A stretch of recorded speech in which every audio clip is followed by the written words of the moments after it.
नमस्कार मित्रों, फिर से एक बार स्वागत है एसपी हिंदी कहानी चैनल पर। आज मैं आपके लिए एक ऐसी कहानी लेकर आया हूं जो न केवल आपके मन को छू जाएगी बल्कि जीवन को देखने का नजरिया भी बदल देगी। एक युवक गुरु का नया नया शिष्य बना था। उसके मन में बहुत सारे सवाल थे जो वह गुरु से पूछ लेना चाहता था। एक दिन वह गुरु के पास आया और बोला, गुरुदेव, मैंने देखा है कि पहले लोग आपस में बहुत प्रेम करते हैं, फिर धीरे धीरे उनमें झगड़े होते हैं, लड़ाई होती है और एक दूसरे को भला बुरा कहने लगते हैं। फिर रिश्ते टूट जाते हैं और प्रेम नफरत में बदल जाता है। ऐसा क्यों होता है? गुरुदेव ने कहा, यह जानने के लिए तुम्हें मेरे पास चलना होगा। गुरु शिष्य को लेकर एक गांव में पहुंचे। वहां एक घर के द्वार पर उन्होंने दस्तक दी। भीतर से एक व्यक्ति बाहर आया। उसने गुरु को प्रणाम किया और बोला, गुरुदेव, मैं आपकी किस प्रकार सेवा कर सकता हूँ? गुरु ने पूछा, क्या तुम्हारा अपनी पत्नी के साथ विवाद समाप्त हो गया? क्या अब तुम खुश हो? व्यक्ति बोला, मैंने गलती की गुरुदेव, उस औरत से शादी करके। वह बिल्कुल भी अच्छी नहीं है। मेरा और मेरे परिवार का ख्याल नहीं रखती। हमेशा अकड़ कर बात करती है, हमेशा गुस्से में रहती हैं, कभी मेरी बात मानी ही नहीं। ईश्वर ने मेरे भाग्य में इतनी बुरी पत्नी लिख दी। अब वह मुझे छोड़कर चली गई हैं और मैं चाहता हूं कि वह कभी वापस ना आए। गुरु ने शिष्य से कहा, देखा तुमने, यही मनुष्य का स्वभाव है। हर व्यक्ति के अंदर अच्छाई और बुराई दोनों होती है, परंतु मनुष्य केवल बुराई को ही याद रखता है, अच्छाई को नहीं। जब वह किसी की बुराई करने पर आता है तो शुरू से लेकर आखिर तक सब कुछ बुराई ही देखता और बोलता है। जब वह अपने मन से सब कुछ बुरा ही बैठा लेता है तब वह यह आशा करता है कि उसके जीवन में सब अच्छा हो। बुराई से जीवन में अच्छाई कैसे पनप सकती है? अच्छाई लाने के लिए, जीवन में सुख और शांति लाने के लिए हमें अच्छाई को देखना ही होगा। पर यह काम कोई नहीं कर सकता, क्योंकि ऐसा करने से मनुष्य के अहंकार को चोट पहुंचती है और वह अपने अहंकार से गिरना नहीं चाहता। उस व्यक्ति ने कहा, गुरुदेव, अगर कोई बुरा है तो उसमें बुराई तो दिखाई देगी ही। मेरी पत्नी बुरी है तो मैं उसमें बुराई ही देखूंगा। उसने आज तक ऐसा काम नहीं किया जिससे मैं खुश हो सकूं। गुरु ने पूछा, क्या तुमने कोई ऐसा कार्य किया जिससे तुम्हारी पत्नी खुश हो सके? व्यक्ति बोला, उसने कभी मुझे ऐसा मौका ही नहीं दिया गुरुदेव। गुरु ने कहा, चलो सारी बुराइयां छोड़ दो, भूल जाओ। अपनी पत्नी की कोई एक अच्छाई याद करो और मुझे बताओ। व्यक्ति बोला, एक बार मेरी माँ बहुत बीमार थी, तब उसने उनकी बहुत सेवा की थी। दिन रात का भी ध्यान नहीं रखता था। गुरु ने पूछा, इसके अलावा कोई और अच्छाई? व्यक्ति बोला, हाँ, वह हमेशा समय पर उठती थी, मेरे माता पिता और मेरे खाने का बहुत ख्याल रखती थी। एक बार जब मैं बहुत बीमार हो गया था तब वह रात भर जागकर मुझे दवाई देती थी। वह बहुत मेहनती थी और उसे कोई तकलीफ होती थी तो भी वह मुझे बताती नहीं थी, हमेशा इसी प्रयास में लगी रहती थी मैं खुश रह सकूं। यह कहते कहते उस व्यक्ति को आंखों में आंसू आ गए। उसने कहा, गुरुदेव, मुझे यह क्या हो गया? मेरी पत्नी में कमियां हैं पर वह बुरी नहीं है। मैं उसकी अच्छाइयों को देख ही नहीं पाया। गुरु ने कहा, जब हम किसी की बुराई देखते हैं तो बुराई बुराई को खींचती है और सब कुछ बुरा दिखाती है।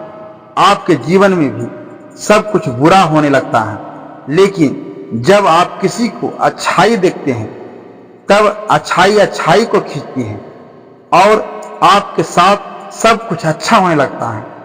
वह व्यक्ति गुरु को प्रणाम कर अपनी पत्नी को लेने के लिए वहां से चला गया। गुरु ने शिष्य से कहा, क्या तुम समझे कि रिश्ते क्यों टूट जाते हैं, प्रेम नफरत में क्यों बदल जाता है। जब मन में नफरत हो तो उसमें प्रेम नहीं रह सकता, और जहां प्रेम हो वहां नफरत नहीं रह सकती। हम अपने मन में क्यों रखना चाहते हैं, यह हम पर ही निर्भर करता है। शिष्य ने पूछा, गुरुदेव, इस दुनिया में सबसे मुश्किल कार्य क्या है। गुरु ने कहा, इस दुनिया का सबसे मुश्किल कार्य एकांतवास में रहना है। शिष्य ने हैरान से पूछा, इसमें मुश्किल क्या है, एकांत में तो कोई भी रह सकता है। गुरु मुस्कुराए, अगर यह इतना आसान है तो क्या तुम 30 दिन के लिए एकांतवास में रह सकते हो। तुम्हें 30 दिन के लिए एक गुफा में रहना है, बाहर किसी से संपर्क नहीं करना, नहीं भीतर किसी काम में व्यस्त रहना, सिर्फ शांत और एकांत रहना है। क्या तुम रह सकोगे। शिष्य ने कहा, लेकिन गुरुदेव, इससे क्या मिलेगा। गुरु बोले, जो मिलेगा वह तो तुम्हें पता चल ही जाएगा। बात यह है कि क्या तुम इतना आसान कार्य कर सकोगे। शिष्य तैयार हो गया। गुरु उसे एक गुफा में ले गई, वहां 30 दिन का खाना पीना रख दिया और बोले, गुफा का द्वार खुला है, जब लगे कि नहीं हो पा रहा है बाहर आ जाना। पहले दिन शिष्य ने आराम से समय काट लिया। दूसरे दिन उसे बेचैनी होने लगी, मन बार बार बाहर भाग रहा था। तीसरे दिन वह बहुत बेचैनी हो गया, सोचा, यह क्या बेकार का काम कर रहा हूं, बाहर क्या हो रहा होगा, और वह तीसरे दिन ही बाहर आ गया। गुरु ने मुस्कुराकर कहा, मैं तुम्हारा ही इंतजार कर रहा था। 30 दिन एकांत में रहने की बात थी, तुम तो 3 दिन में ही बाहर आ गए। शिष्य बोला, पता नहीं गुरुदेव, भीतर बहुत बेचैनी हो रही है, मन में बहुत विचार आ रहे थे, कोई मुझे बाहर खींच रहा था। गुरु ने कहा, वह कोई और नहीं, तुम्हारा मन था। मन को एकांत पसंद ही नहीं, वह हमेशा किसी दूसरे को ढूंढता है। जब उसे कोई दूसरा नहीं मिलता तो वह बेचैन हो जाता है, क्योंकि उसका वजूद दूसरों से ही है। अगर दूसरे नहीं होंगे तो मन की शक्ति खो जाएगी और वह तुम पर ये नियंत्रण खोने लगेगा, इसलिए वह तुम्हें बाहर ले आया। शिष्य ने स्वीकार किया, गुरुदेव, आप सत्य कहते हैं, एकांतवास करना दुनिया का बहुत मुश्किल कार्य है। गुरु बोले, तुमने यह नहीं पूछा कि दुनिया का सबसे आसान कार्य क्या है। शिष्य ने पूछा, गुरुदेव, वह क्या है। गुरु ने कहा, दुनिया का सबसे मुश्किल कार्य एकांतवास है, तो सबसे आसान कार्य भी एकांतवास ही है। शिष्य ने हैरान से पूछा, यह कैसे। गुरु बोले, एकांतवास हमारा स्वभाव है, हम अपने स्वभाव से दूर हो गए हैं। मन के बनाए जाल में हम हमेशा किसी दूसरे को ही ढूंढते रहते हैं और अपने एकांत को खो बैठते हैं। एकांत को साधना नहीं पड़ता, वही हमारा स्वभाव है।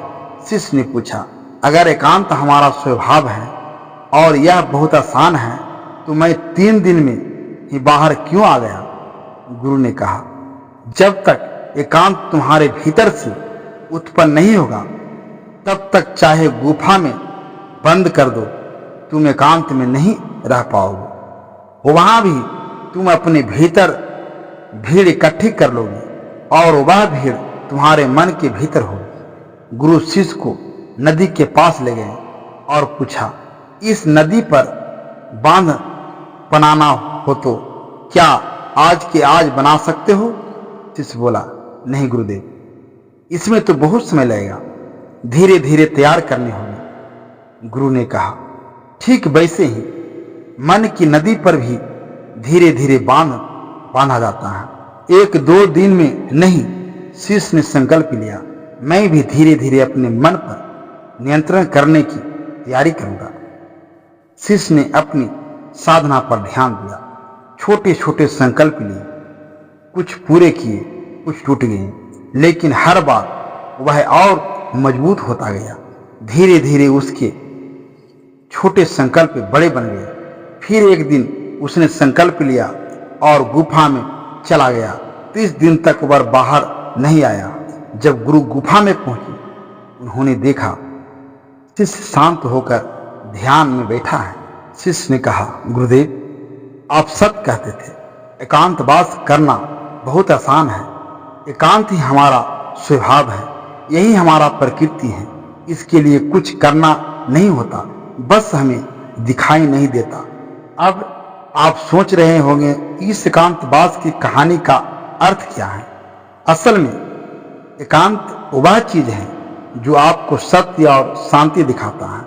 हम जीवन की छोटी छोटी बातों में उलझे रहते हैं जो वास्तव में कोई मायने नहीं रखती, पर हम उन्हीं के इर्द गिर्द जीवन घुमाते रहते हैं। इस दुनिया में कोई भी अस्थायी नहीं है। राजा हो या भिखारी, सब मिट्टी में मिल जाते हैं। जिन छोटी बातों के लिए हम लड़ते झगड़ते हैं, उनका कोई अर्थ नहीं। समय बहुत कीमती है, उसका सदुपयोग करें, कुछ सीखें, कुछ जानें, सच में जीवन जिए। सब कुछ जानते हुए भी हम कुछ नहीं जानते, यही बिंड बना और बेहोशी है। इसी से बाहर निकलने का नाम है जागरण, जागृति, होश और वृद्धत्व। और जीवन बदल देने वाली सीख जानने के लिए इसे अंत तक जरूर सुनिए, क्योंकि शायद आपकी यह कहानी आपके जीवन की दिशा ही बदल दे। अगर आपको यह कहानी पसंद आए तो लाइक करें, शेयर करें और एसपी हिंदी कहानी चैनल को सब्सक्राइब करना न भूलें। अब जानते हैं इस कहानी का वह मोड़ जो आपके मन को छू जाएगा।